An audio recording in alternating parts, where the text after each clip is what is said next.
មួយសក្តិប្រា1.1និយមន័យ all plan ពាក្យថា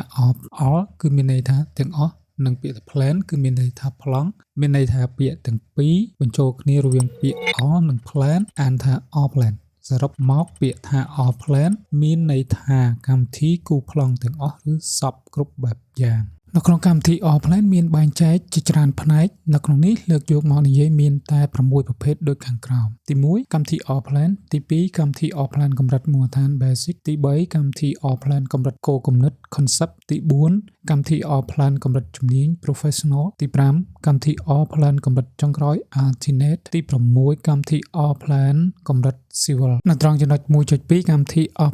all plan គឺជាកម្មវិធីអន្តរកម្ម BIM សម្រាប់ដោះស្រាយលើផ្នែកស្ថាបត្យកម្មផ្នែកវិស្វកម្មនិងជួយដល់ផ្នែកសាងសង់ផងដែរព្រមទាំងរួមបញ្ចូលការគណនានិងដំណើរការនៃការសាងសង់ទាំងអស់ទៅតាមគម្រោងនីមួយៗមួយចាប់ពីចំណុច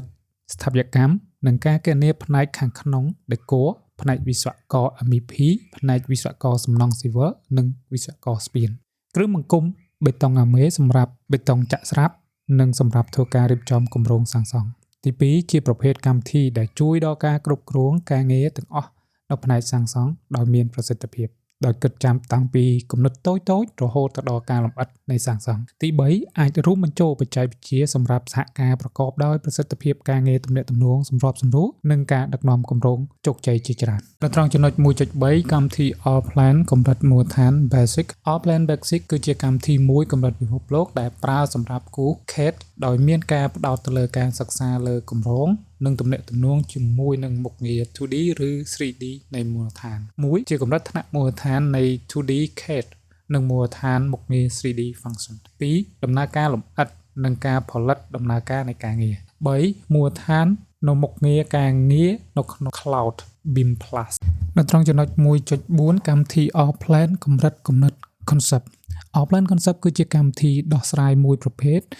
BIM សម្រាប់ការដំឡើង model និងការរៀបចំគណនាប្រភេទជាឯកសារដែលប្រើការគណនាប្លង់បែបការិយាល័យស្ថាបត្យកម្មប្រឹក្សាវិន័យបានជាច្រើនការអភិវឌ្ឍលើគម្រោងបានជាច្រើននិងការបង្ហាញជាភាសាសាធារណៈបានច្រើនថែមទៀតផង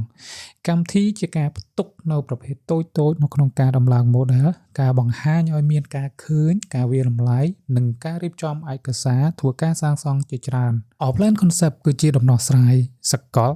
BIM សម្រាប់ការទាមទារផ្នែកស្ថាបត្យកម្មគ្រប់ប្រភេទ1ជាចំណាត់ថ្នាក់នៃ 2D CAD និងមូលដ្ឋានមុខងារ 3D function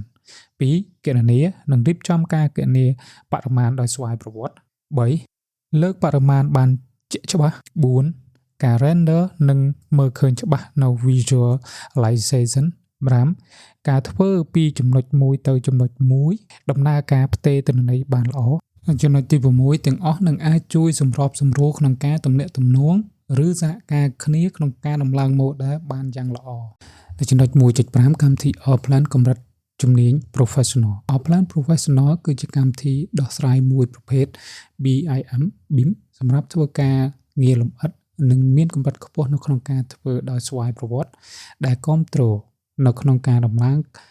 រការគណនាផ្នែកស្ថាបត្យកម្មជាច្រើនផ្នែកថែមទៀតខាងក្រុមវិស្វករប្រឹក្សាយោបល់ការគណនាលើផ្នែកគ្រឿងបង្គុំវិស្វកម្មឬការគណនាលម្អិតនៅការិយាល័យនឹងជួយដល់ផ្នែកវិស្វកម្មសំណង់ Civil នៅក្នុងការប្រឹក្សាយោបល់កាន់តែច្រើននៅចំណុចតូច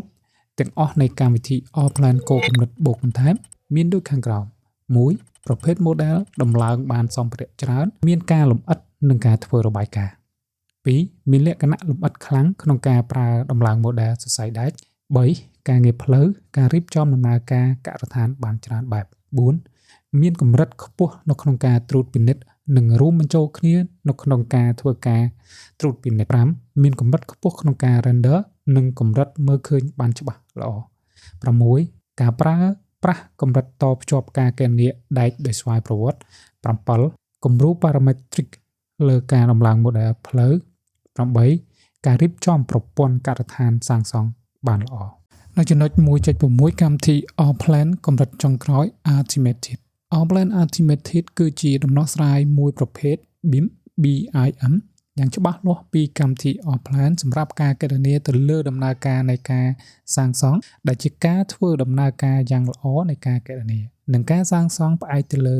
ផ្នែកស្ថាបត្យកម្មផ្នែកសំណង់ស៊ីវិលនិងក្រុមហ៊ុនសាងសង់ជាច្រើនលក្ខណៈពិសេសជាច្រើននៃកម្មវិធី All-Plan កម្រិតចុងក្រោយដោយមានការបូកបន្ថែមទៀតមានដូចខាងក្រោម1មាន parametric កម្រិតខ្ពស់ក្នុងការដំឡើង model និងដំណើរការនៃការងារប្រភេទចុងក្រោយចាក់ប្រភេទបេតុង prefabrication ដំណើរការងារសាងសង់បានច្រើនការចាប់តាំងពីការងារខាងក្រោមដីការងារផ្ទាល់ដីការងារខាងលើនិងប្រភេទការងារគ្រឿងចក្រដោយប្រើសម្រាប់កាយដី